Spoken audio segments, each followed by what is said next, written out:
Good afternoon, Mr. Chair. Looks like we do have quorum and it is 1 o'clock and we have started our YouTube feed. So I will let you begin when you are ready.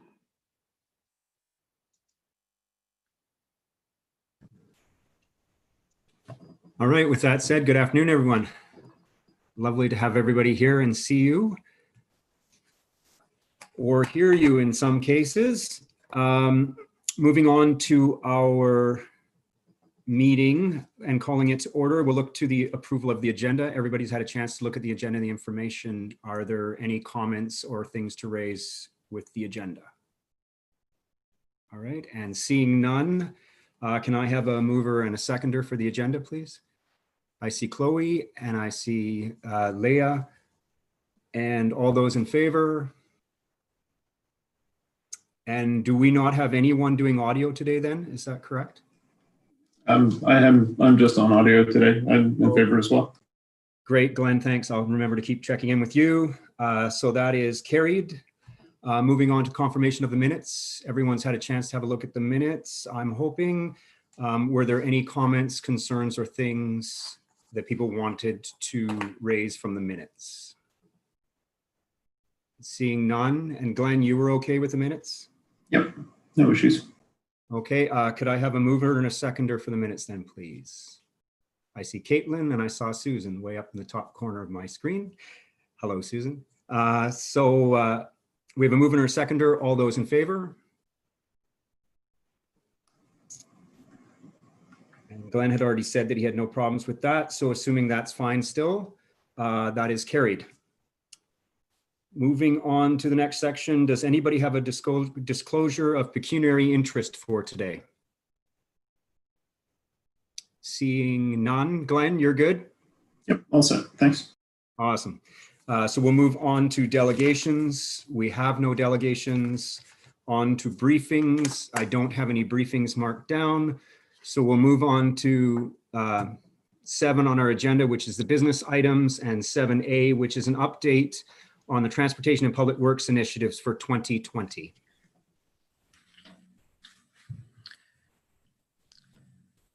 Hi, and thank you, Mr. Chair. My name is Luke Falwell. I'm the Director of Engineering Services for the City of Kingston. I'll be presenting a briefing on the report that's in front of the committee today regarding updates to the Transportation and Public Works Group, and give you some insight into the work that we've done in 2019 and a few, or 2020, sorry, and some upcoming projects in 2021. Next slide, please.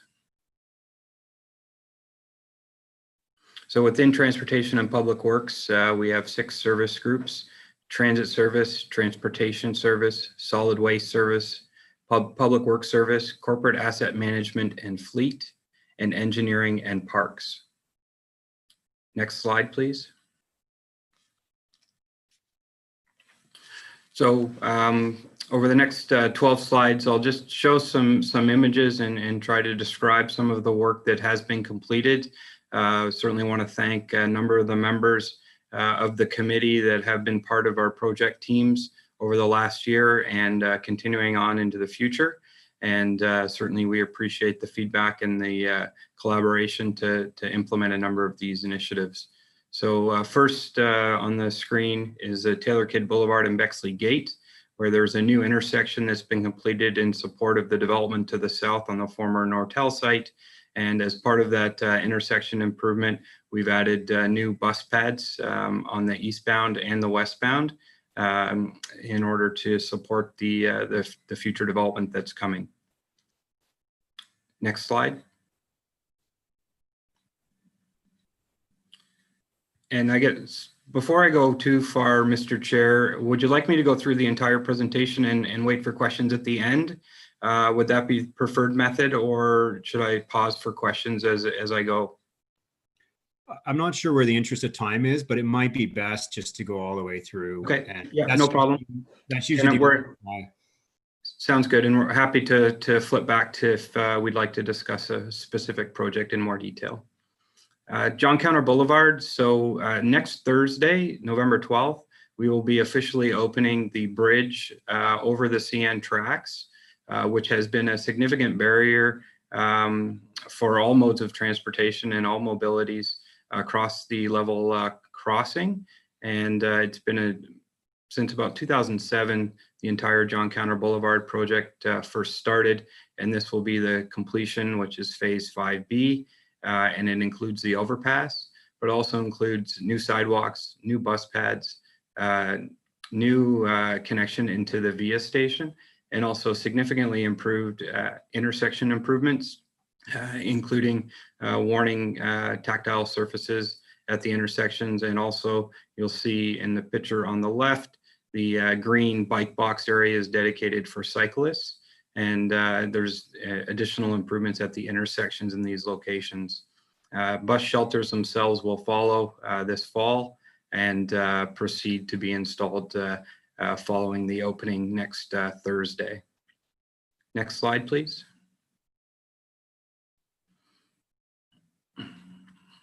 This is an image at the VIA station itself. They are also undergoing some very much needed improvements to the site and the access. And you can see there's a significantly wider sidewalk, an accessible sidewalk with a more truncated warning plates that will lead further to the station in the background as an aid to move individuals in the right direction to the station. Next slide, please.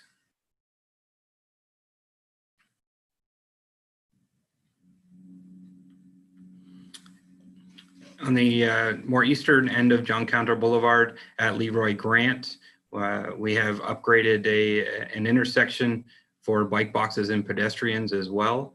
We describe on site some of the new features for cycling infrastructure and for pedestrians. And this is a connection point on the LeRoy Grant pathway that was recently completed that connects down to 3rd Avenue and certainly further south in the community as a key mode of transportation for all abilities. There are resting areas along the pathway as you move north and south. This is a key connection to the new high school at the northern portion at Champlain Park. Next slide, please.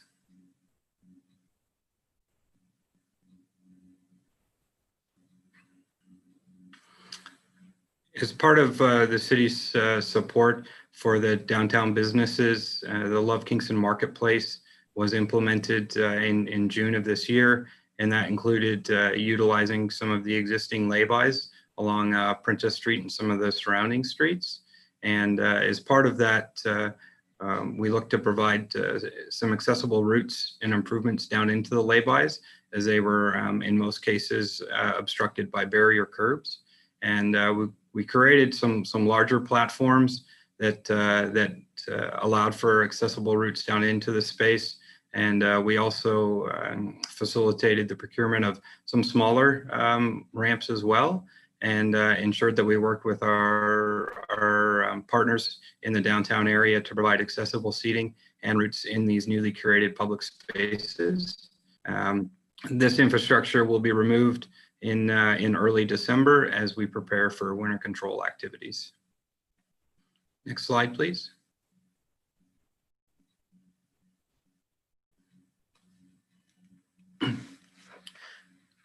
Bay Ridge Drive and Cedarwood Drive, we did some improvements to add some signalized intersection, and there's a crossing component here that on the west side does provide access to a wider pathway to the daycare and the west side of Bay Ridge, south of Cedarwood.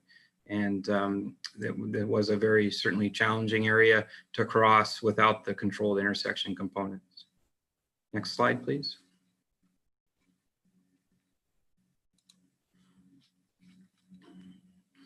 As part of our annual maintenance program within Public Works, we improve sidewalks that have been identified for replacement, and at locations where the work coincides with an intersection, we're installing the tactile warning plates, cast in place black and in some cases cast iron, that have been painted with the black paint to ensure that the contrast with the surrounding sidewalk and road surface are visibly acceptable. And we'll continue to do these improvements in our retrofit situation as we replace sidewalks and in some cases, wider platform replacement, including the road. Next slide, please.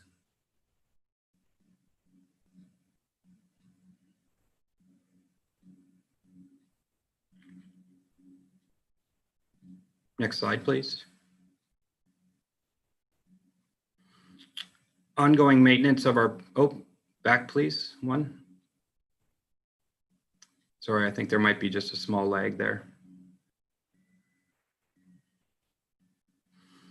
And Public Works, as part of their annual maintenance of our play structure facilities, continues to add and improve the play surface after renovation and even prior to renovation. So in this case, what we're seeing is this play surface has been supplemented with additional wood fibers that improve the accessibility into the space. There's also accessible routes and ramps that lead into the play structure areas to provide access without barriers to the newly renovated recreation and play structure areas. Next slide, please.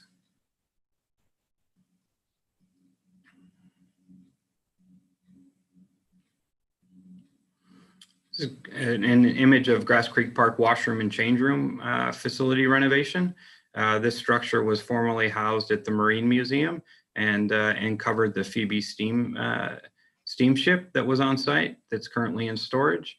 And we repurposed this structure in support with the Pittsburgh Community Benefit Fund of a contribution of $500,000 to renovate and well, certainly upgrade the washroom facilities at Grass Creek Park.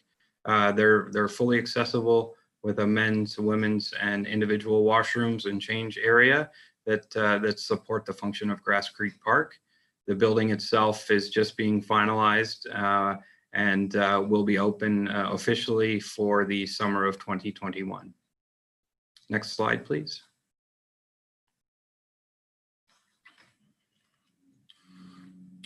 In Breakwater Park, we have been, since the opening 2 summers ago, been utilizing mobile washroom facilities.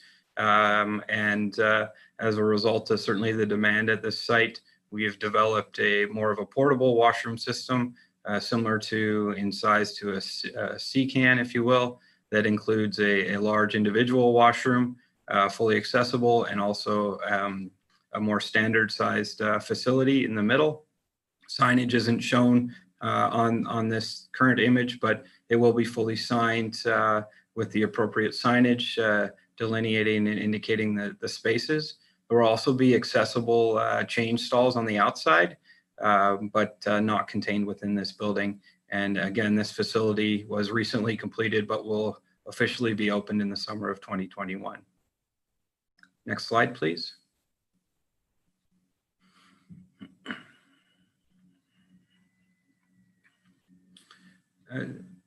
Along our waterfront and a number of pathways, as a result of high water in 2019, we experienced some damaging waves last fall in 2019 and also in 2017.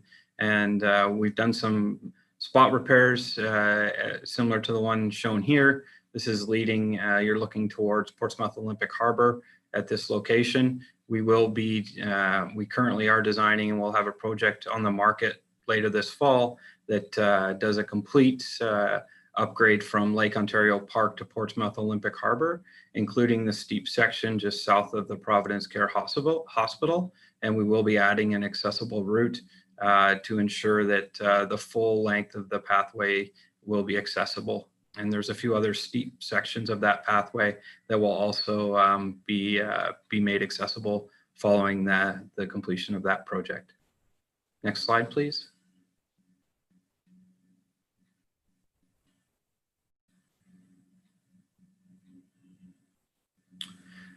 Another example of a recently completed park renovation project. This is Napier Street Parkette, formerly the St. Joseph St. Mary's Catholic School, where the city acquired the property and closed the road between Mac and Brock Street. And we've created some delineation using the large concrete blue balls that are shown here to certainly remind people that you can't drive through this section anymore. But there is a wide multi-use pathway in the image on the right that allows for accessible pedestrians and certainly cyclists to continue to move north-south through the space, and also east-west, where we have upgraded and added new play structures. Next slide, please. So upcoming projects that I know a number of members are involved with, and certainly there's a few items on the agenda today that will be under construction or proceeding to construction in the near future. One is Richardson Beach Bathhouse, similar layout and construction to the Grass Creek Park washroom and change room facility that was upgraded. This is a heritage building that we are currently going through the interior designs, but we're also doing an upgrade to the shoreline to provide accessible access to the water at this location as well. It's currently not accessible and will be a great improvement. Not to the same extent in terms of complexity that was completed at Breakwater Park and Gordag or Downey Pier, but a wonderful improvement to the City of Kingston waterfront. A new park that we're currently designing in partnership with the French school boards is located along Wheat Hill, which we're referring to as Wheat Hill Park. And that's close to the intersection of Taylor Kidd and Bexley Gate that I showed the intersection of the development previously. This park will be developed and constructed in partnership with the school boards, likely over the period 2021 and 2022. And I mentioned the waterfront pathway, Lake Ontario Park to Portsmouth Olympic Harbor, which will be under construction in 2021 as well. Next slide, please. And that's the summary for the Transportation and Public Works Group. Thank you very much. Thank you very much, Director Falwell. Does anybody have any questions or comments? I'm not seeing any at the immediate moment, but I have a couple. I have a couple for you. One is a small one, and one's just a question, if you don't mind. Now that we're going, or we seem to be going as a city, and we'll probably go further into active transportation and the routes of active transportation, I know on a couple of projects, it's come to my mind, and it's not addressed in the AODA really, or in design of public spaces, but where we have bicycle traffic or skateboard traffic crossing an existing pedestrian route, and what type of warning. We're not required to put warning there or anything. And so I just want to raise it and flag it that if we do end up, going even further with a lot more bicycle traffic and a lot more active transportation, it may be that we want to start to look at warning signage or tactile warning or something where we haven't before. So that was one I wanted to raise. And then my question was, as a layperson, as a committee member, but also reading about transit, I had just wondered, I guess the way I would express it is, I know that we're going to be looking at all kinds of financial savings and ways that we can be creative to ensure we don't overspend ourselves, so to speak, based on the past year and the pandemic and everything that's going on. I just wondered whether you anticipate that there would be anything, not proactive projects or pushing off deadlines, but is there any services that we would anticipate meaningfully changing at all for provision of transit for accessibility? So everything from taxi cabs to buses of varying types, both the public buses and the accessibility buses themselves. Thank you, and through you, Mr. Chair. So in regards to additional services from a transit perspective, is that what you're asking? Or are we looking at reducing the current level of service? So the answer is currently the level of service from a transit perspective is not anticipated to change. And certainly the transit group had great ambitions to increase the level of service prior to the pandemic, and those are currently on hold, but not in the sense of reducing service any further. So, we're proceeding with transit station upgrades. It's currently a public engagement process that's happening now. Also on the agenda on the an item on the agenda today. So it is going to continue to proceed. Certainly, we have secured and procured 2 electric buses. So the investment, thankfully on the transit side, we have received significant federal grants through the ISIP program that support active transportation and transit, totaling close to $100 million over the next 10 years. So that's more on the capital infrastructure. I recognize that. And we're certainly hopeful to be able to gain back a significant amount of our ridership that has transitioned over the last 8 months. And as our transit team continues to work closely with our major partners to try and get people back on transit where they can, but we also recognize that a significant number of our population is working from home. So those modes are changing, and they continue to monitor and make recommendations on appropriate directions to support the transit service. Cool. Thank you.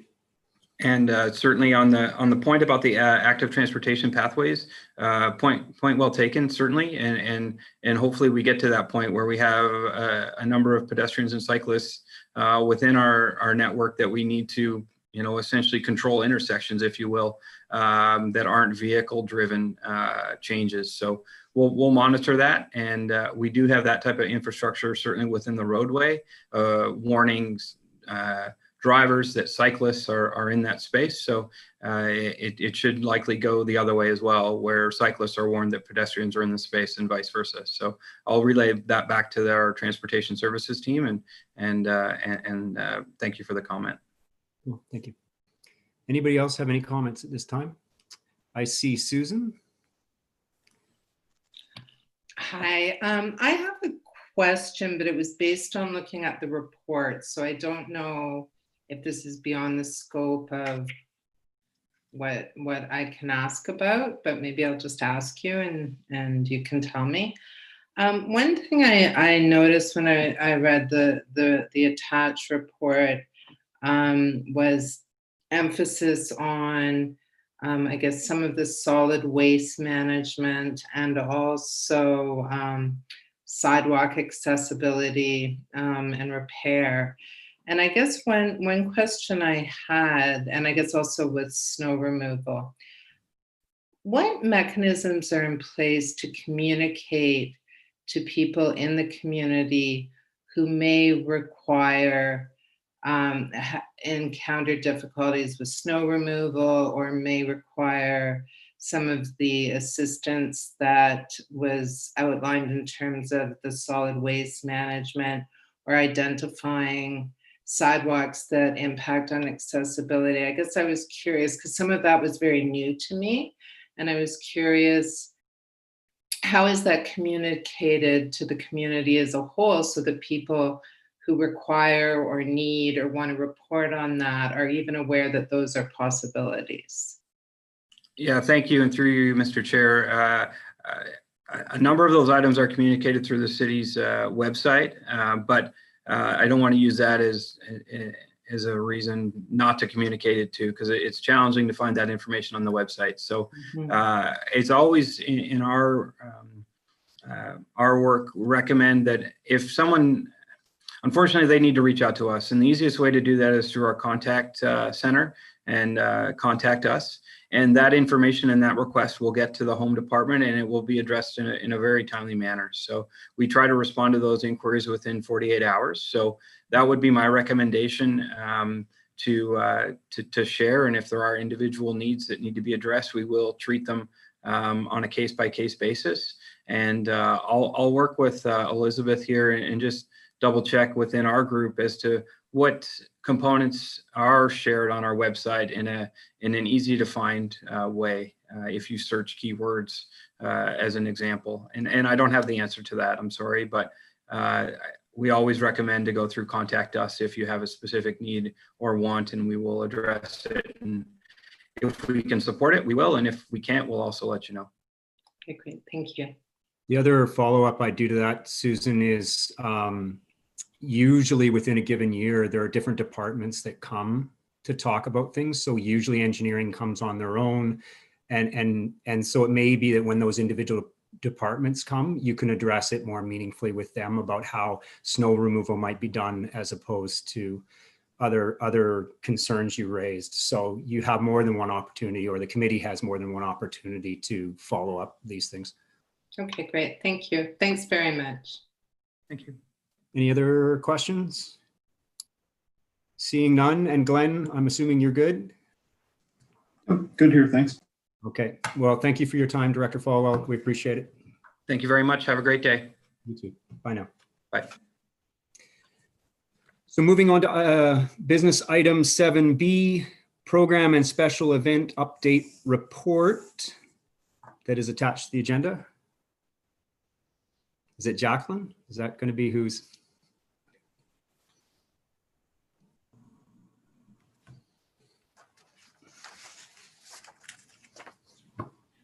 Hi, everyone. Thanks for having me today here on the screen with you all. Certainly nice to see a lot of familiar faces. Myself, my name's Jacqueline Grimmin. For those who I haven't met, I'm the Manager of Recreation Programs with the city's Recreation and Leisure Services Department. So within my portfolio of the department, we oversee the Recreation Programs Group, the Special Events Office, and the Aquatics team. So I like to call us the fun department of the city, but certainly a lot of information to share. You'll see that this report does refer to 2019 activities. So we were kind of slotted earlier in the year to provide these updates. So certainly didn't want to forget to provide these important updates for the year in review in terms of what took place in 2019.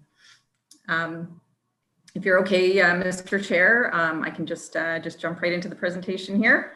Sure, that would be great. Thank you. Okay, so first of all, like I said, I appreciate the time today to come and present these items and updates to you. Certainly appreciate all the ongoing feedback and comments that are provided by the committee and and by members of the community with regards to accessibility and inclusion throughout the year. We continue to, remain flexible and work with everyone to make sure that that we can adapt wherever needed to make sure that the residents of Kingston have the best experience possible at any of our programs or events. Next slide, please.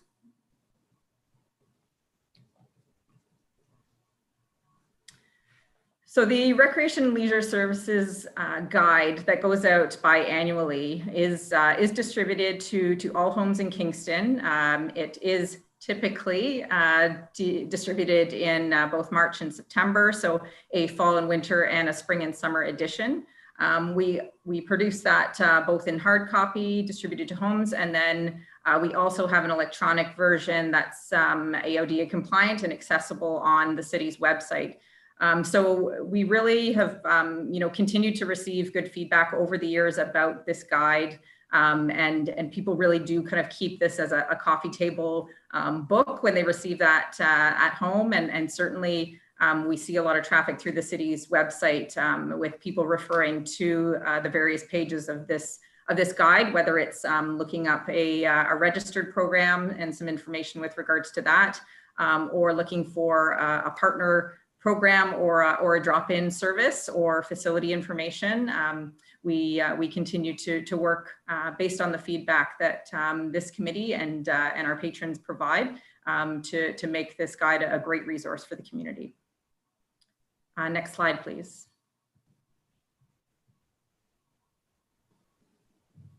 So just a few highlights of the guide. So we do include a specific page with regards to any inclusion and special needs services. So what that entails, any particular contacts, if there's supports required to participate in programs, and some very tailored and specific programs that we do offer. We do highlight that in a specific section of the guide. We also have the information available on the website as well. Next slide, please.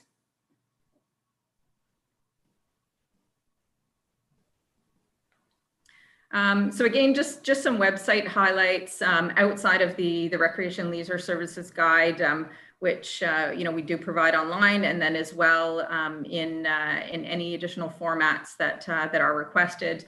We do feature a section of the website dedicated to adapted programs, which just kind of highlight a current list of program availability, links to certain contacts and resources. And we've certainly, continued to receive feedback that's a trafficked and well-used page. We also on that page provide a contact to a direct staff member. So aside from the Contact Us general city line, we also have dedicated recreation programmers that can speak to the various adapted programs and inclusion supports that are available in our department. Next slide, please.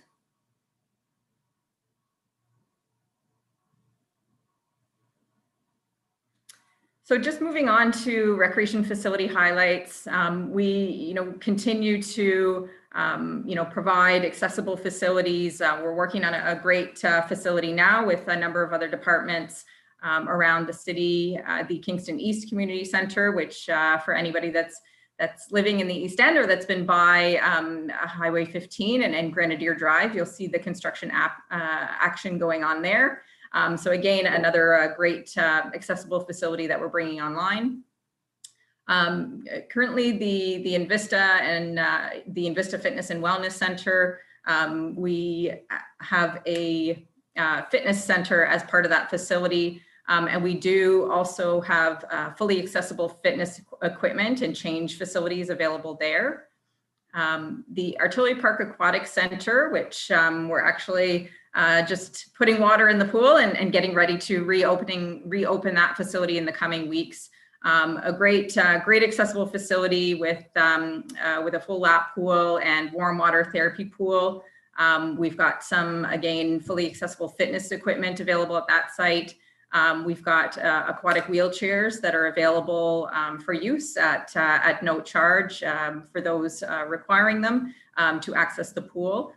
We do have, a zero grade entry ramp that can take people into the pool, and the aquatic wheelchairs have certainly been well used. We just replaced 2 within the last year, and had brought all of those, the complement from Artillery Park and the 2 additional that we have at the Outdoor Aqua Park to the Outdoor Aqua Park this summer when that facility was the only pool in the area open for the summer. So certainly continue to provide those to the community and replace as necessary.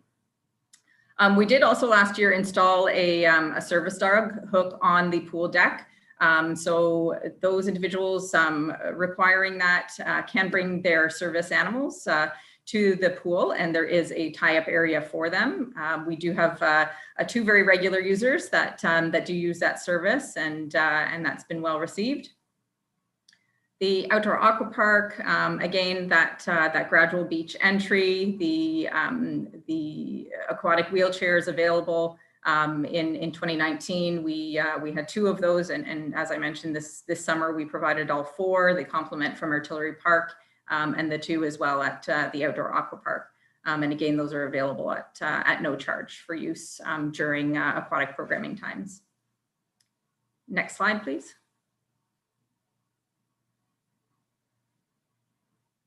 The Rideau Heights Community Center, the most recent facility that we brought online, a great facility. If you haven't been there, certainly encourage you to. That facility is currently open. We work with some great community partners who provide programming at that facility, and some of those being the Boys and Girls Club, more recently the YMCA, the Seniors Association, and Loving Spoonful. Some really neat features of that facility that have kind of gained some attention in some of the program possibilities and opportunities. There's a community teaching kitchen at that facility with accessible height counters and appliances. So We do have some adjustable counters that can adjust from table to counter height, and that does kind of increase the opportunities for programming and the accessibility of that space. And again, I mentioned the partner agencies that we're working with and continue to work with to ensure that there's a broad mix of low and no cost programming available at that facility. And I know some of those are outlined a little bit more in detail in the report. Next slide, please.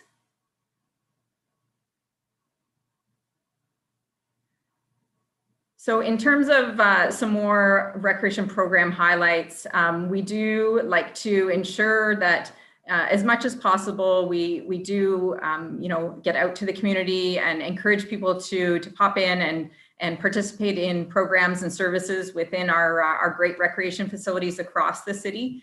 So we do partner with the Kingston Gets Active organization in the spring and fall every year to ensure we can provide some what we call try it programs for the community. So without requiring a drop-in fee or a membership, people can pop into various programming in those facilities and try them out.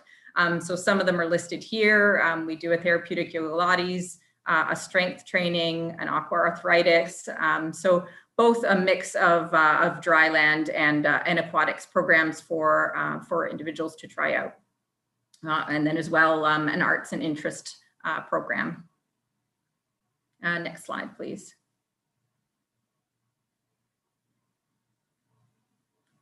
I also just want to point out the photos that you're seeing throughout the slides. These are not stock images. These are actual images of our various facilities and the programs and the great participants that we've been able to work with throughout the years.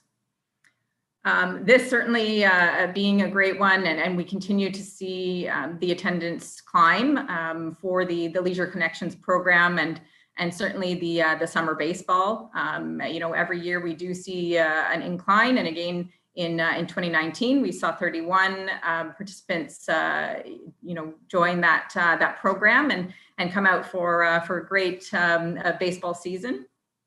We also offer a membership option, and included with that, there's various recreation and social opportunities for individuals, and those range in active programs and include cooking and also a variety of workshop and different programs. Next slide, please.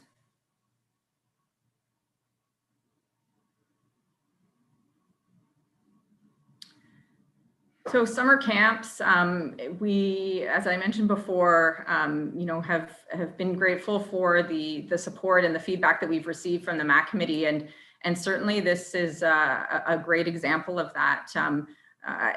Because I believe it did come up in one of the previous annual updates, is there was interest in more services, and certainly ASL was high on that priority in terms of being able to provide more opportunities for those that require the ASL interpretation. So we did work with our staff to provide some additional training and be able to open up opportunities for other individuals to access our summer camp programs, and that was done both through our summer integration staff and working with the community living organization as well.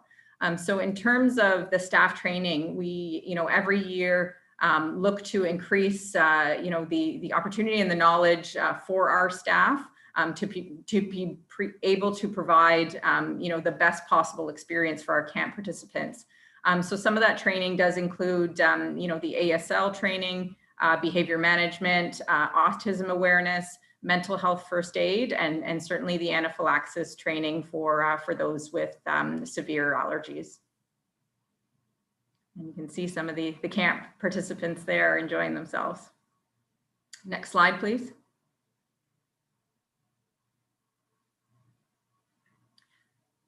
So as I mentioned before, when I was talking about the Rideau Heights Community Center, we work with a number of great organizations across the city. Certainly, the city recreation department provides programs and services, but there's other great service providers around the city. And, we certainly don't need to duplicate those efforts. We can work together to be better for the community.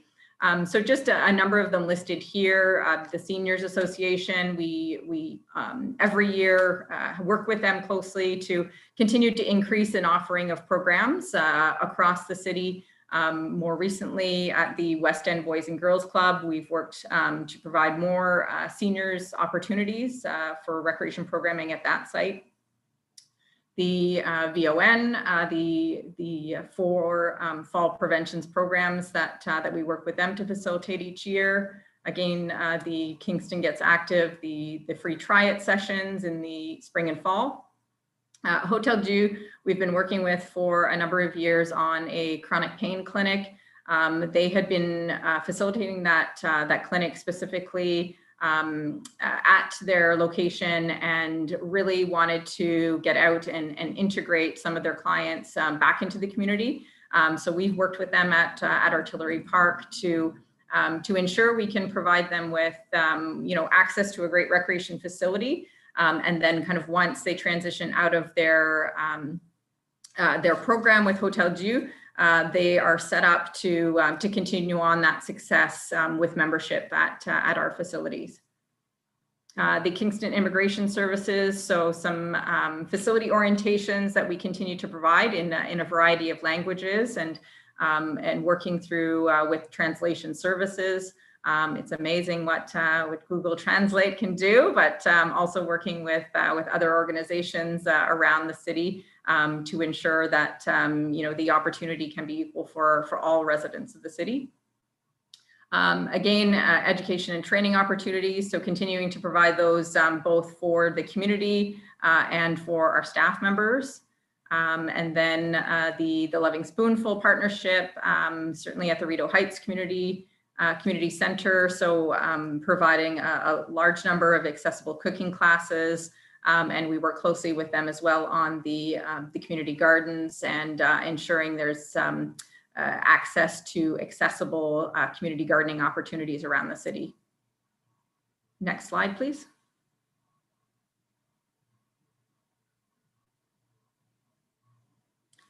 So in terms of education support, and some of this I've touched on already, we do offer support positions for recreation programs and the Leisure Connections program. We, in 2019, had 4 summer student staff dedicated to supporting children in summer camp programs. And again, that did include the ASL support when that was required. We host every year a number of great volunteer and placement students from various programs, whether that's high school based or working closely with our partners at St. Lawrence College and Queen's University, and some of their programs that certainly have a direct connection to adapted programming and accessibility. Next slide, please.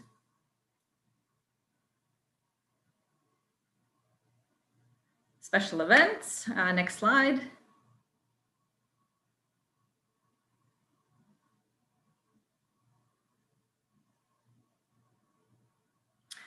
So taking you through a few of the 2019 events and some of the accessibility highlights of those. So the Victoria Day celebrations, we've seen continued increase in attendance to that event down at Lake Ontario Park, and that's a daytime event and with a nighttime fireworks component to it. We have great accessible facilities there in terms of the washrooms, but given the volume of people that attend that event, we do complement that with additional accessible washrooms.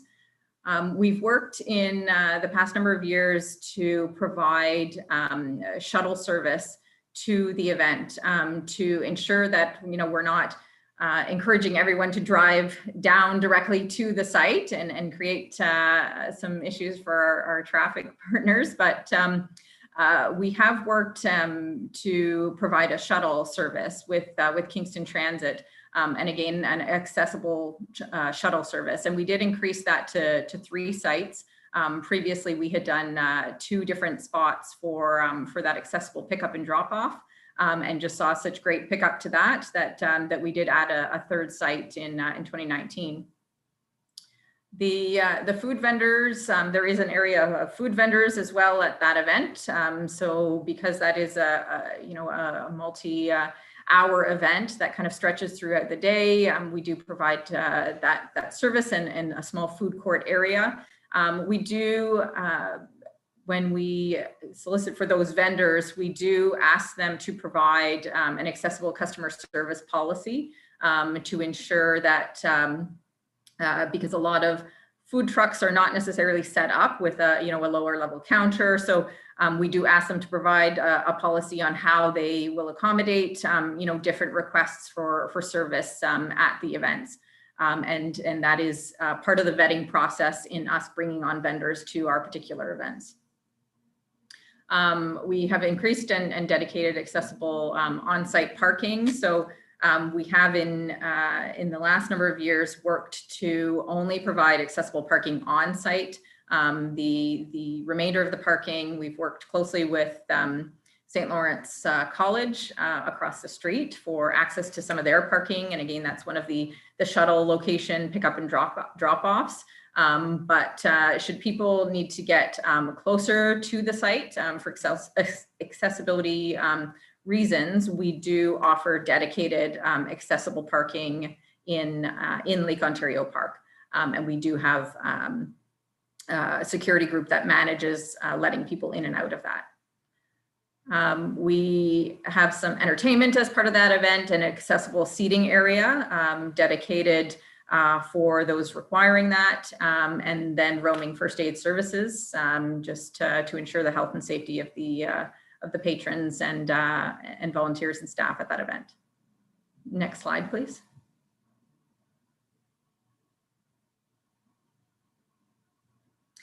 First Capital Day continues to be a popular program for school-age children in City Park each year. So we host that event in June. Again, located with accessibility planning in mind.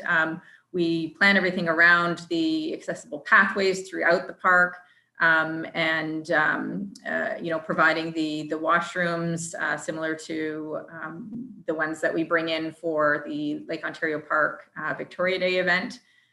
We've got emergency phones with Braille at that site.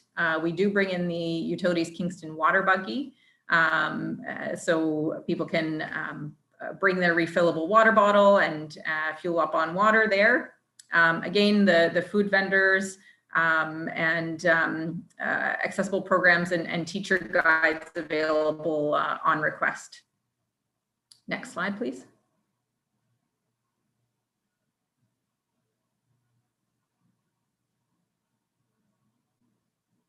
So the Canada Day events, we typically do 2 Canada Day events. So one downtown on the steps of City Hall, and then another one out at Grass Creek Park. So the official ceremony does take place, as you can see in this photo here, on the steps of City Hall with the town crier getting things started. We do ensure that this event is set up on the Kingston Transit bus route. We provide some additional bike racks for that, for people to come down and enjoy. We do offer an accessible seating area for the ceremony itself for participants and delegates. We also have assistive hearing devices. Those are the same ones that we use for our Remembrance Day ceremony. And then we do provide an ASL interpreter for the ceremony itself, as well as the accessible stage that you can't see completely in the photo, but that's the stage that the town crier is on, and we do attach ramp access to that stage as well. Next slide, please.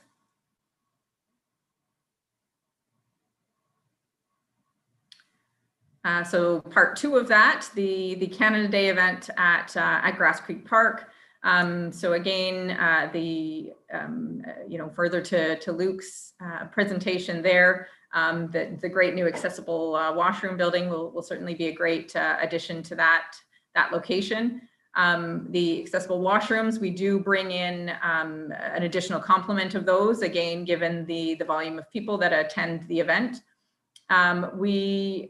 Because the parking at that site is a little bit of a trek up into the main event area, we do provide an accessible area for parking closer to the actual event attractions. And then we also do provide, you'll see kind of this shuttle service from the parking areas to and from to provide some relief if it's been a long day for people, or if it's a hot day. We also offer cool down areas and specific shade areas, because they are limited in that open field area. Next slide, please.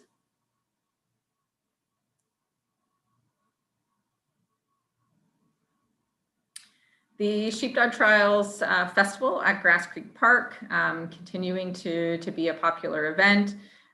We do provide a very specific, and you can see in the top photo, accessible pathway through the park. We do set up in one area of the park kind of a marketplace and vendor area, and this allows people to travel from the parking area through the event and the vendor marketplace. So this is an accessible path that does get attached right into the ground and secured, and is able to kind of act as a pathway in the absence of that on the grass. Similar to the other events with the additional washrooms bringing in, and then we do provide golf cart shuttles to and from the parking area, and some additional shade tents and mist tents as well, because that event falls in August in usually the heat of the summer, and it always seems to fall on one of the hottest weekends. So we do provide a number of shade areas, and again, that misting tent to get some relief from the heat. Next slide, please.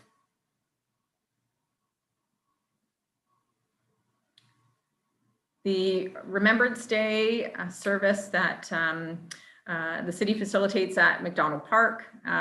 So similar to some of the other events, we work to ensure that that's located, along the Kingston Transit route. There are some bike racks located in that area as well. We do provide an accessible seating area, closest to the main podium. The assistive hearing devices are available. We do provide, and you can see in the photo here, an ASL interpreter for the ceremony, and I believe that might be the same one we have today. Ceremony and program is available in both languages. We have roaming first aid services, and then we also offer after the ceremony, across the street to the veterans and the ceremony participants, a warm place to rest and get a bit of food and beverage, because that can often be a very cold day. I'm not sure if it will be this year with a bit of the heat wave that we're seeing now, but we've certainly had some very cold years, and when you're sitting out there for the duration of the ceremony, it's often it can be unbearable. So there is a nice place to warm up and use the washrooms in an accessible facility afterwards. Next slide, please.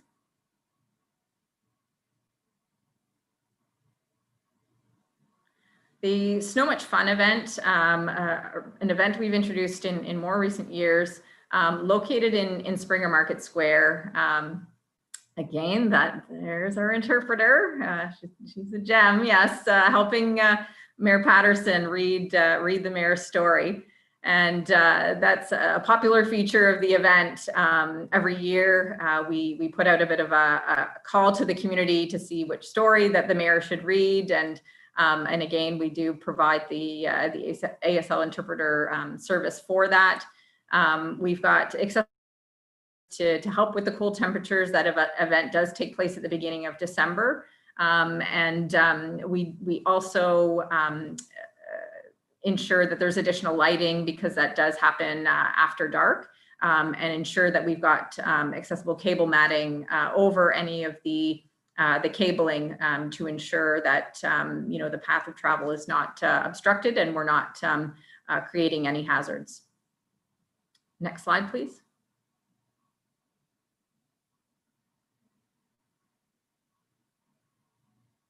The K-Town Countdown, so the New Year's Eve event.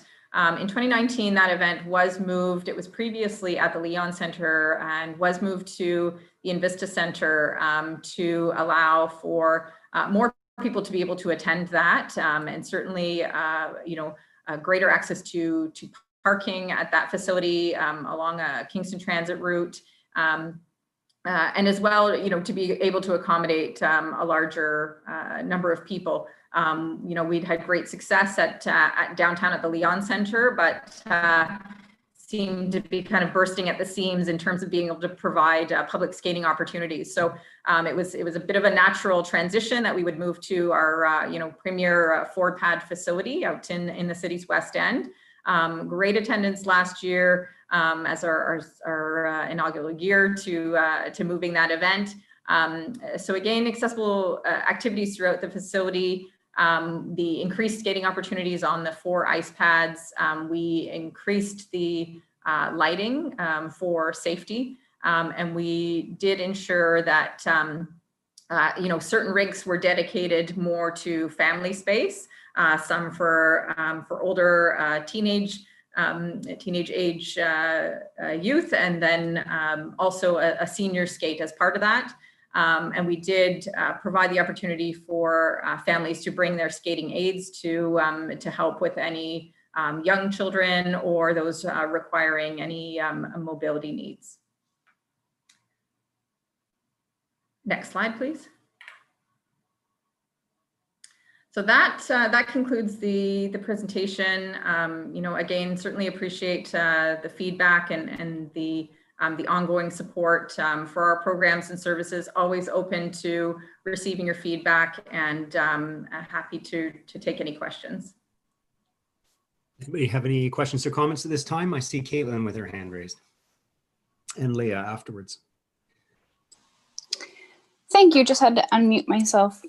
That's a lot of great information. Thanks, Jacqueline. My only question that I was wondering about was, you mentioned a lot about during the events, the accessibility features and what's offered. I'm just wondering how those accessible features are communicated to the public so that members who may require those aspects of the programs or events are they know about them and they know that those things are available. Like, how is that mentioned?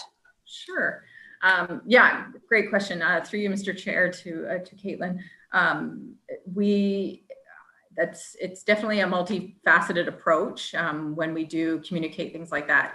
So in any of our event planning, we would also we would include, updates to our website information. Certainly, we know that, people get on the Google and look for that information online, usually first and foremost. So we do make sure to update that information to the website. So typically, on our feature events page, we have links to each of those particular events, those annual events that I highlighted.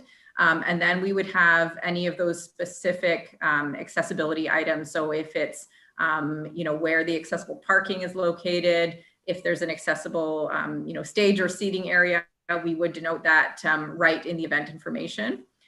We've also in the past, if we're putting out posters or print materials, we would include that there. We also provide the information directly to the city's customer experience group. So for individuals, if they're calling into the city or emailing in through the Contact Us, they would have that information kind of at their fingertips and be able to provide a response and any particulars about the specific events. In addition to that, we do work closely, as I mentioned, with our community partners. So any information sharing. I know in the past, Kingston Community Health Centers, for instance, or some of our other partners have promoted the various city events and activities, and that also helps us to bring people back to that website information or to the Contact Us group to make sure that they can get those specifics and particulars. That's great. Thank you. Thank you. And Leah? Just make a comment and then a question. First, thank you for recognizing this year, providing more interpretation and adding those logos and icons on the promo materials, because there's a lot of parents of deaf people in the community that are really acknowledging that and really applauding for the efforts. And then for the question, you were talking about the campers during the summer, and you're using staff who are teaching ASL, or who's providing the training? I'm just curious about that. Who's providing the training to your staff? If it's a deaf instructor, ASL user, I'm just wondering what services you're using to providing that training to the camp counselors.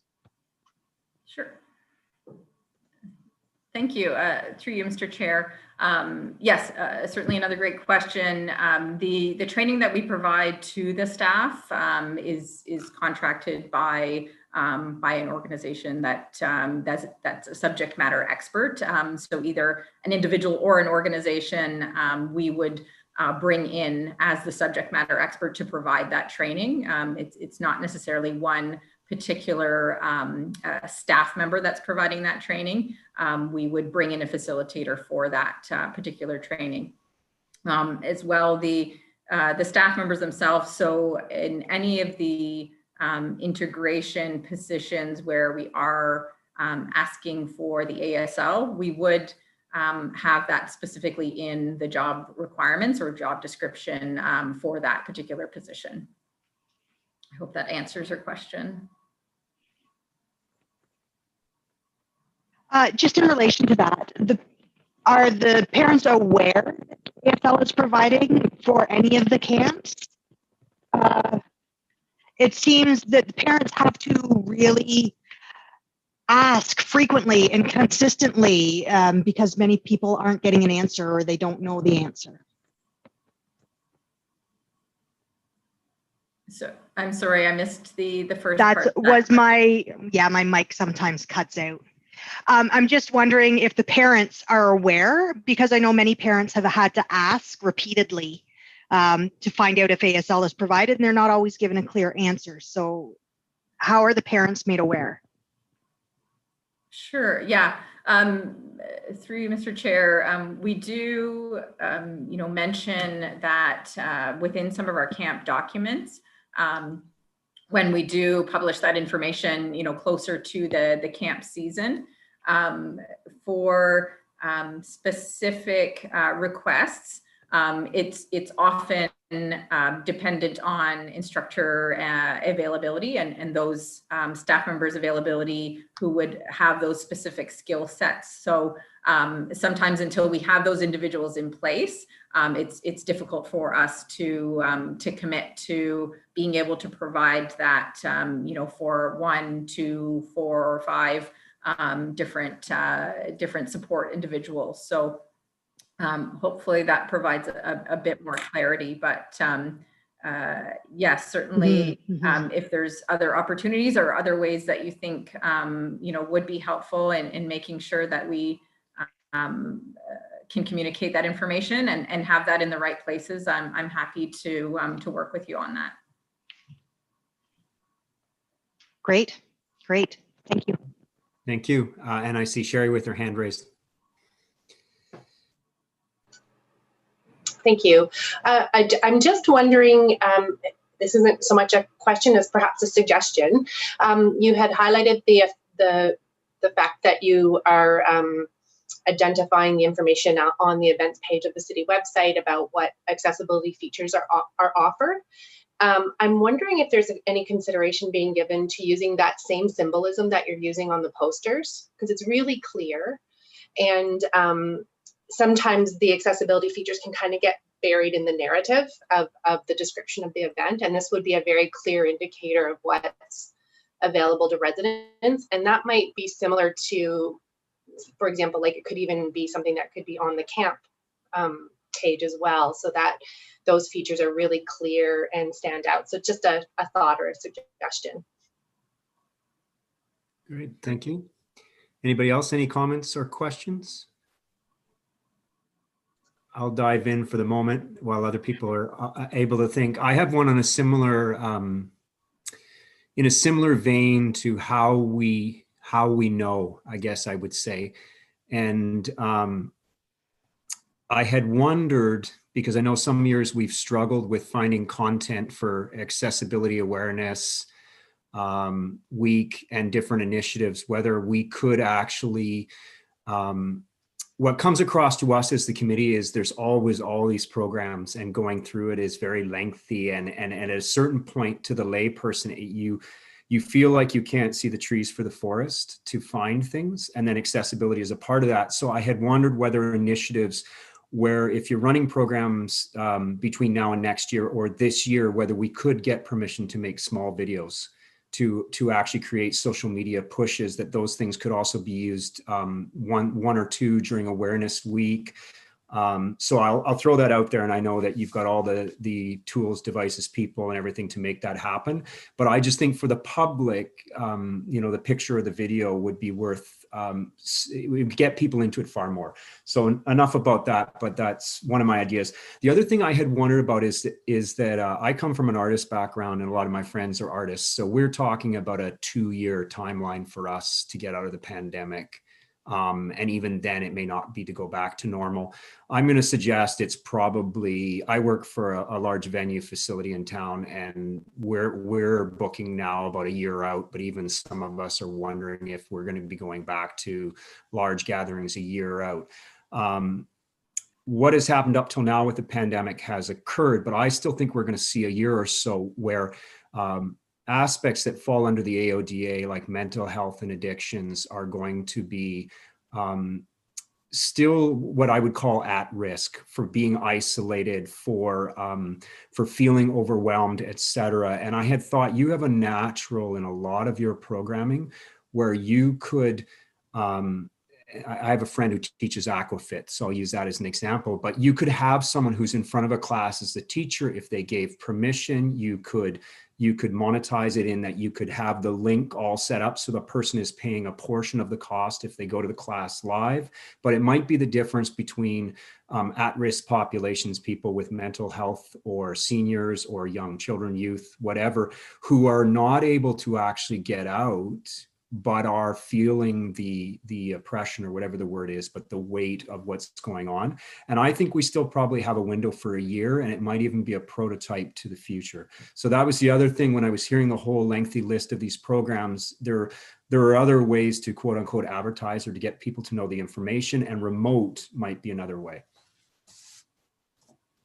Appreciate that. Yeah, we, through you, Mr. Chair, just have facilitated our Remembrance Day service for this year, which because of the gathering limits, at present won't be doing that in the same regard in McDonald Park, because we were concerned about a large number of people showing up, whether we provided that in an invite only or an open to the public format, and certainly didn't want to put any risk out to the community. So we are taking that ceremony inside to Memorial Hall at City Hall, but we will also be live streaming that for the first time ever. So certainly, like you said, looking at those virtual opportunities to continue to engage the community in the various services and programs.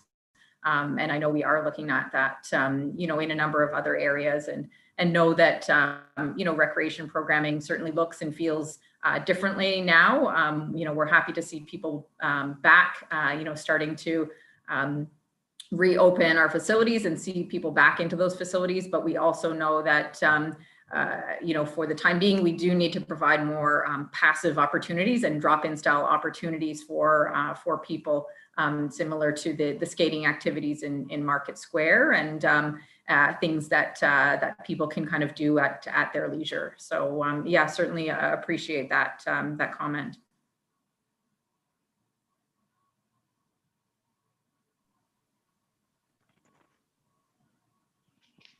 Sorry about that. You're muted. I'm still muted. All right, finally I get it sorted out. I see Leah with her hand up. Just to add about the live streaming for Remembrance Day, will an interpreter be included with that as well? Because I've seen them, but I'm just wondering, for having a live there for seniors who are staying at home or deaf people staying at home, I think having an interpreter would be awesome. If you could do like a picture-in-picture, have the interpreter in the picture-in-picture the entire time while you're panning or doing whatever with the rest of the ceremony. Thank you. Through you, Mr. Chair. Yes, we do have an interpreter for that that particular service, and it will also be closed captioned as well. Okay, great. Thank you. Any other questions from anyone on the committee? And Glenn, I'm assuming you'll chime in if you do. Seeing none. Oh, I do see one. Kate. Hello, Kate. Just when we're talking about all this remote and virtual programming, I know that the library has recently introduced like lendable Wi-Fi hotspots, but I'm wondering if there's any plans in recreation and leisure services to increase access to internet if you're going to be delivering things remotely.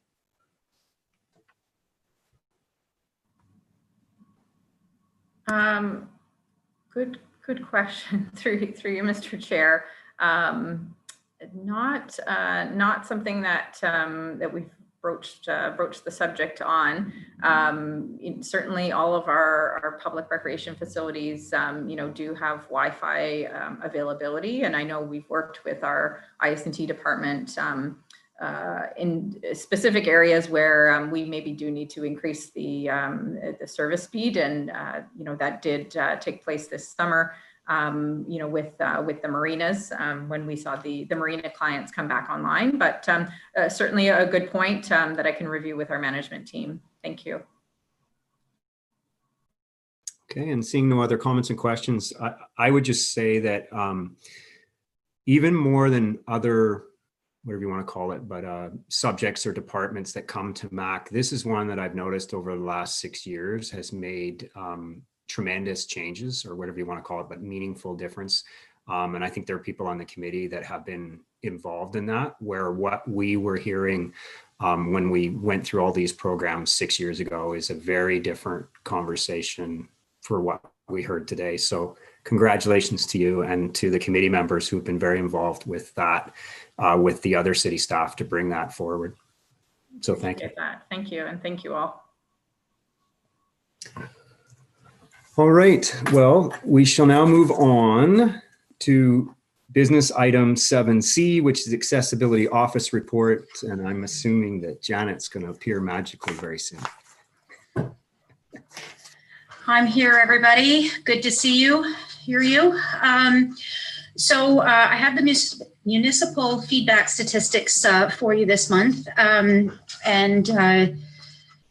The statistics come to us every quarter from our colleagues in the customer experience division.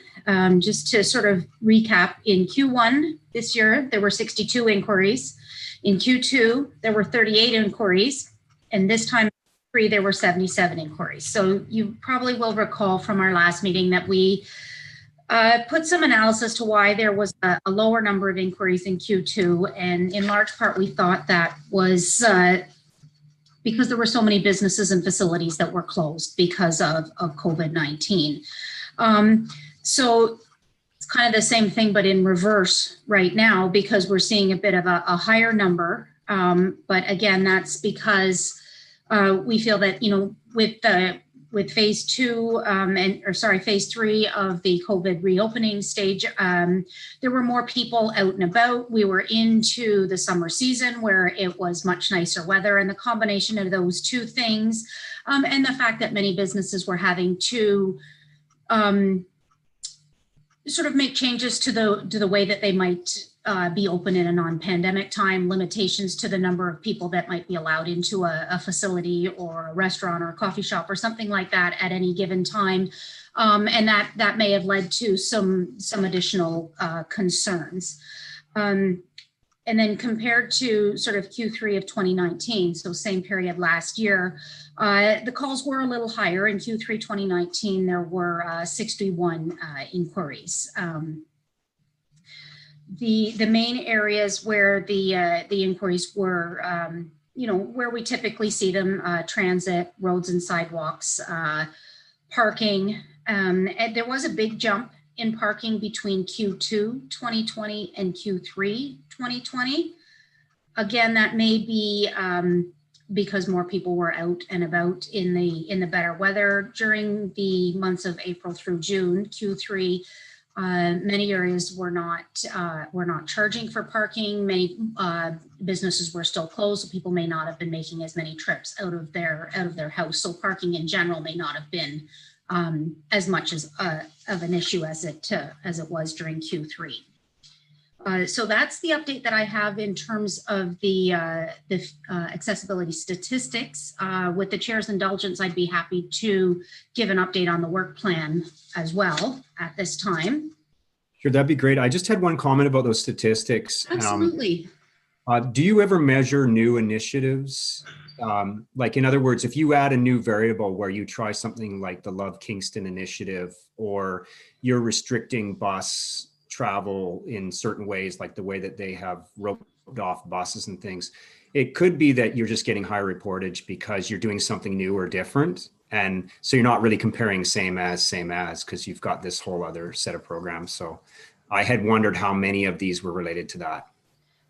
Fair enough, and I wonder the same thing, because there were many changes that were made as a result of the Love Kingston. Some of them were rolled out and then they were scaled back. And that sort of period where Love Kingston was sort of getting up and running did span between Q2 and Q3. So it's likely that we're seeing some effect of that in the metrics from both quarters. But to answer your question, no, we don't have a sort of a specific measurement for a specific new initiative like that. Not necessarily to say something we can't look into, but at this point, it's not something that I have in the metrics that I receive. So if I can just sort of continue on with you for a few minutes. In terms of the 2020 work plan, I wanted to give you a little bit of an update. We did have Disabilities Mentoring Day at the end of October 2020. We had 3 City of Kingston employees serve as mentors for the day. One of our mentors came into City Hall in person. The other 2 mentors were hosted virtually. So that was a new thing that Dolphin introduced this year, was the ability to do the mentorships in a virtual way. We did receive comment though that, it's something that they would like to be able to continue. Well, this came from some of the mentees, that, it was great that we were able to sort of facilitate that because we're in a bit of a pandemic situation right now, but it's something that would not be, there were people last year who would have, I think, enjoyed a virtual mentorship. So depending on the nature of the job, it's easier to facilitate. But it was interesting to see that we were able to facilitate two virtual spots this year. So that was great. We're making good progress with the Celebrating Accessibility Awards. The selection team will be meeting at the conclusion of this meeting to review the nominations and make recommendations, and plans are well underway for a virtual ceremony for December 3rd. And in terms of the items remaining on our work plan, We will have just everything that we have on the work plan up to and including November is complete. We just have the Celebrating Accessibility Awards, which will be completed in December. So it's been a very good year. We've managed to complete everything that we identified at the outset. And I'm happy to answer any questions you have for me. That's great. Thank you. Any questions or comments from anybody on the committee? Seeing none, thank you so much. Okay, so Mr. Chair, if I could just add one comment to those of you that are continuing on after this this meeting with the selection team, just when the MAC committee comes to an adjournment, please just don't go anywhere and hold on a few seconds and then we'll get started with the next part of our meeting. Thank you. Great, thank you. Mr. Chair, from the interpreter, could we have like a 5-10 minute break For sure. for me? Thank you. Yes.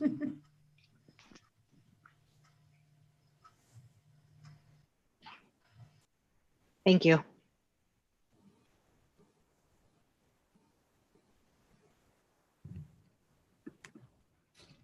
Hi, what time are we coming back? Elizabeth, do you want to chime in? I can chime in, Mr. Chair. Your call, sorry, yeah, I think that was Janet. Yes, I was just going to say once the Municipal Accessibility Advisory Committee meeting adjourns, it'll take us about 5 minutes to go to the next meeting. Is that what you were asking, Chloe? No. The 10-minute break now. Oh, I see. Like 2:30. 2:30 seems reasonable from my computer time, if people are okay with that. Okay, and it's appropriate then we could just turn off video and people can do what they need to do and then come back. Sounds good, Mr. Chair. Thank you. Thank you all.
Elizabeth, can I confirm we're good to continue? Yes, Mr. Chair, it looks like we have received everyone. Miss Sherry's got, there she is. Perfect. It looks like we have everyone. I just want to check in with Glenn to see if he's there. Yep, I'm Excellent. here. Thanks. Great, thank you, everyone. Moving on in the agenda, we move to item 7D in the business section, which is the working group report for the Built Environment Working Group. David Williams. Thank you. That was good timing, and my dog wants to thank the committee as well, because she's been talking to me for about 15 or 20 minutes. So we were outside. So there we go. Enough of that. And so we've been meeting, the committee, the working group continues to meet as normal through the video conferencing. And the interesting thing is, been recently talking about at this meeting about how busy the committee is with site plans, and the last part of this particular quarter hasn't really been all that busy, but it's been steady. So happy for a bit of the break, but curious about the ebb and flow of the site planning that's being done. I get everybody's on the go. And we continue to orient members to the Dash platform of the city as well. We did that again. We had a briefing last month from the building department discussing the competing demands between the different legislations and standards that we have. That was interesting, and then we could apply those to the projects that we're currently involved with across the city, across departments. So it was very helpful getting the slideshow that we got from them detailing the differences on either side. We continue with the ongoing updates with different projects, mostly by email, some by phone. And I got an update, just as an example, I got an update yesterday about the art installations that are being done across the city. I've been sort of watching from a distance, but I received a list of 17. And I was unaware there were that many. So I won't be going to each one to look at them, but I'll try to get to as many as I can. Maybe what I'll do is distribute the list and have others see if it's in their neighborhood or whatever, and people can have a look. Some of the ones I've seen are kind of cool. So we're dividing our time between the different projects. Some have site plans, some don't. And so with the changeover with this committee forthcoming, I anticipate a bit of leverage on the working group. I'm not sure what that will look like, but certainly we're open to conversations from this committee and members coming over to the working group to join us.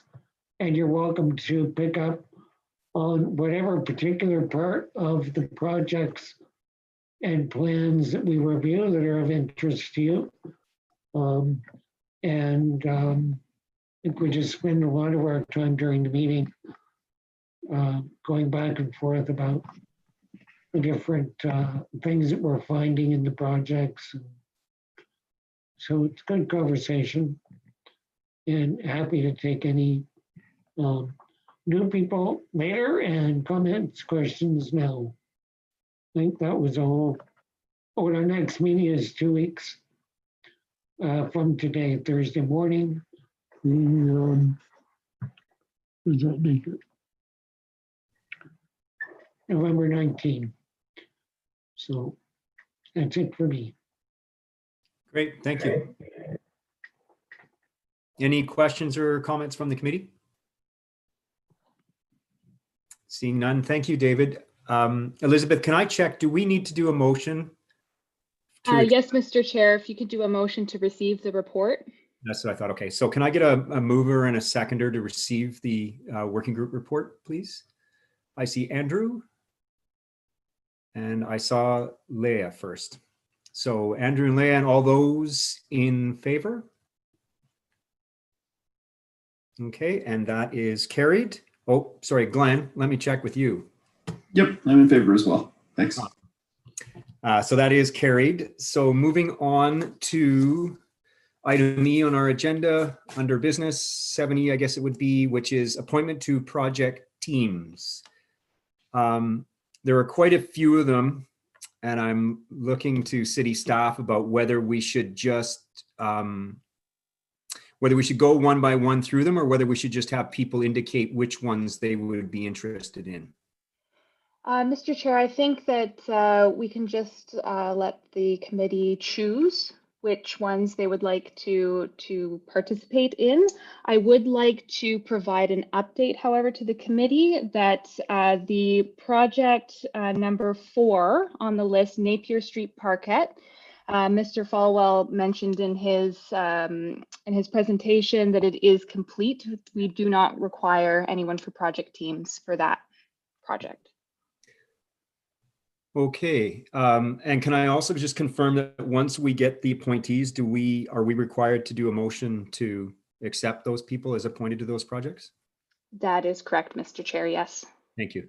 Okay, so maybe we'll just go through each person as they indicate any of the projects, with the exception of number 4, that they would be interested in. Some of us are leaving the committee at the end of the year, so we would not be putting our names forward for any of these.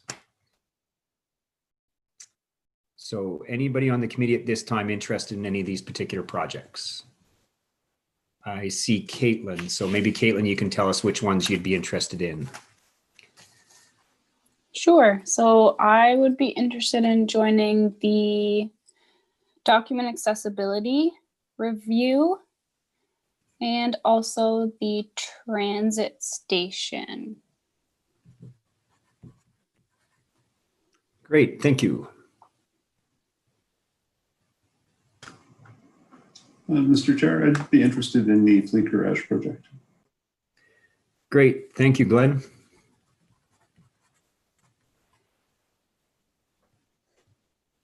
I see Andrew's hand.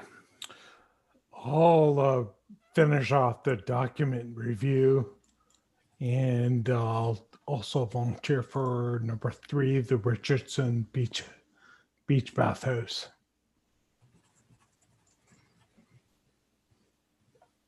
Okay, so the only ones that don't have at least one, can I clarify with you, Elizabeth, is Hemlock Downs Park already have one? That is correct, Mr. Chair. Leah is already part of Hemlock, and they're looking for one more representative. And is that the same is true of North Kingstown project team? I know I was one, but is there another designated person on that one? Not at this time. I believe you were the only individual on that project team. If I I'm not just need mistaken. to add to, this is Leah. I'm not sure if I'm going to continue on with MAC next year. So I don't know if I'm going to be able to continue. I haven't received notice or not. So I've put forward, but I haven't received notification yet. Okay. My understanding, I think it's around the 16th or 18th or something is when the nomination committee meets, and that's when they would make a formal evaluation and decision. And then you'd hear notification sometime after that. That is correct, Mr. Chair. Okay, So I'll just stay back for now. Cool. Okay. So really the ones that we need a representative on then is just the... Mr. Chair, I'm sorry, there's a couple of committee members who have some questions. Oh, sure, for sure. I see Susan, center of screen. You're not unmuted, Susan. You just need to unmute yourself. I got it. Okay. So I think I'm in the same position as Leah then, because I got a notice that I had to reapply to be on the committee. So does that mean I shouldn't volunteer for anything? Mr. Chair, it's Janet. For some reason, when I'm trying to turn on my camera, it's giving me a message saying that I can't, and I'm also not able to virtually raise my hand. So if, with your permission, you're more than welcome to apply if you are not at your 6 years, because there's a good likelihood that you will be reappointed to the committee, particularly if, like I say, A, if you haven't reached your 6 years, and B, if you have indicated that MAC is your first choice of committee, then there's a really high likelihood that that you will be reappointed, because nominations committee always does like to give consideration to incumbents for ensuring that there's a level of continuity from one year to the next, so that we don't see kind of a wholesale turnover in committee with no I just was unclear. Sorry, Janet. I was just unclear about what that meant or what I was supposed to do in terms of this. Yeah, no worries. So and I can also offer a little bit more clarification. So the close of applications is November 6th. So that's tomorrow. We have a nominations meeting later in November, where the nominations committee will make recommendations, and then council will approve those appointments at their first meeting in December. So that's December 1st. So you should be hearing shortly after that confirmation of your appointment. All right, thank you. You're welcome. Chloe. I have a question following that. So, if we apply for another term, can we continue the work until we hear back? Because I'm on a committee that's doing work right now. So am I okay to continue working with them, or should I wait until I hear back? Yeah. Through you, Mr. Chair. No, you're welcome to continue your work. Even though you've reapplied, your appointment continues until November 30th of 2020, and council will be making appointments on December 1st. So there's and your appointment continues until you're replaced. So there's no reason that you have to stop participating. You're welcome to continue on with all your project teams and all the committee work that you're doing. The only time that would stop is if you were not reappointed for another term for whatever reason. Thank you. Is it true, Janet, just to clarify that a bit, is it true that could literally take into early January, depending upon when the decision's made, or is it from? So council, Mr. Chair, council will be considering the recommendations that nominations committee makes on December 1st. So, you know, hypothetically, they could defer a decision. I don't think that's likely that they will do that, but you never say never. But there is a provision in the committee bylaw that says that members are appointed until you know, a specific time or until they are replaced. So that does give us a little bit of leeway if for some reason, say the first council meeting in December wasn't until the 6th, but somebody had a term of appointment that was ending November 30th, that would allow them to continue to work with the committee until their next term of appointment was confirmed by council. Okay, great, thank you. You're very welcome. One other thing I would offer is that the comprehensive zoning bylaw review, which is the second last project, and the North Kingstown project team are both projects that my understanding they may have been sort of stalled a bit because of what was going on in planning department. So we have not engaged either of those in quite some time. So it may be that we don't have to have someone appointed to it today because it's unlikely there's going to be progression of that work between now and when the new appointees come onto the committee. Would that be correct? I guess I'm looking to Elizabeth. Should we push this, or Janet? But Yeah, I don't think there's going to be a lot happening with that before the start of next year. I think there is a report coming to council on the zoning bylaw review to the first meeting in December. So it may not be a lot of work, but they may be starting to ramp things up towards the end of this year, early to next year. So if there's somebody who's interested, we're more than happy to have you participate. But I don't think it's the end of the world if we don't get somebody until our first meeting in 2021. okay, so I won't belabor it, but is there anybody who'd be interested in either of those two projects? I see Chloe with her hand up. I'm taking Cedric project.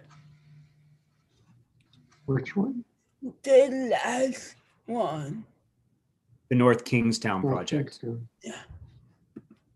It's a great project because it's sort of a secondary plan, and it has a great team of consultants and a great city staffer. And so it's a really neat one to be involved with, and it's already very well progressed. So I think that would be a great one to be on. And David Williams, I saw you with your hand up. Yeah, I'm happy to sit with my name with the zoning bylaw review.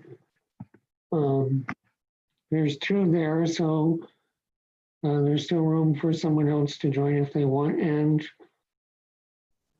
there was another one with Hemlock Downs too, right? Another request. I can do that. So David, for both Hemlock Downs Park and for the comprehensive zoning bylaw. That's great. Thank you, David. The zoning bylaw, just to give you a quick background, because I might not be able to later, Bob Baird looked at it and really felt that only the parking sections were of huge direct relation to our work. However, I kind of widened it a bit and made it a little more theoretical that we might also be trying to push for other changes like at grade entrances to buildings and that type of stuff. So you could probably freely interpret that with staff as to what actually is in the purview of MAC. Okay, thanks. All right. Is there anyone else who wants to make another indication at this time, or should we do the motion for all those people who have put their names forward and then we'll move on? I don't see any hands, and I see Susan. Sorry. I'm sorry, I've just kind of lost track, but maybe I can just wait till the next meeting and see what's still available. Would that be? Hemlock, oh no, that's only one rep, right? Richardson Beach Bathhouse still needs a representative? Sure, I'll do that. Okay. So adding Susan to Richardson Beach. And to my mind, other than the comprehensive zoning bylaw, that's the only other one that's looking for another representative. Okay, I'd be interested in that one too. Okay. Thank you. Fantastic.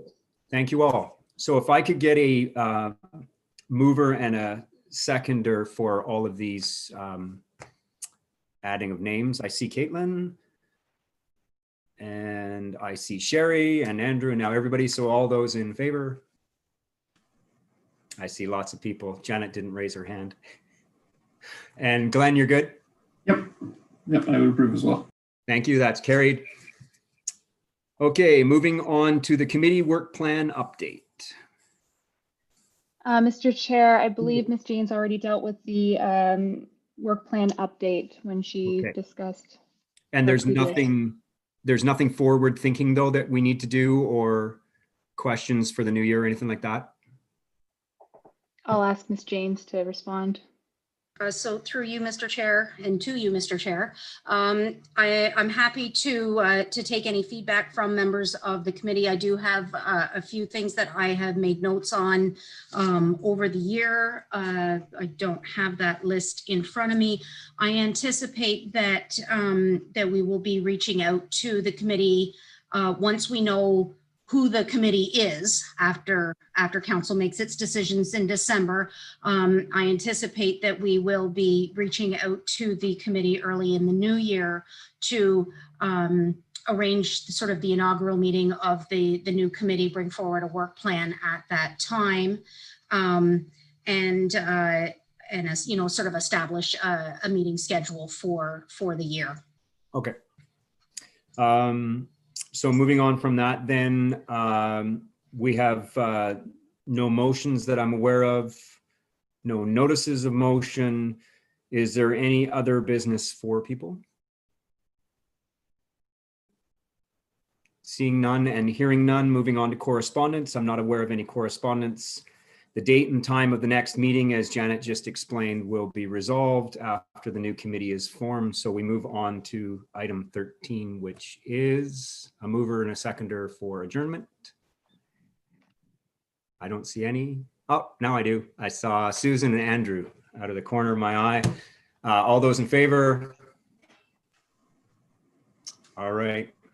Good afternoon, everyone. Thank you so much. Take care. Thanks very much, everyone.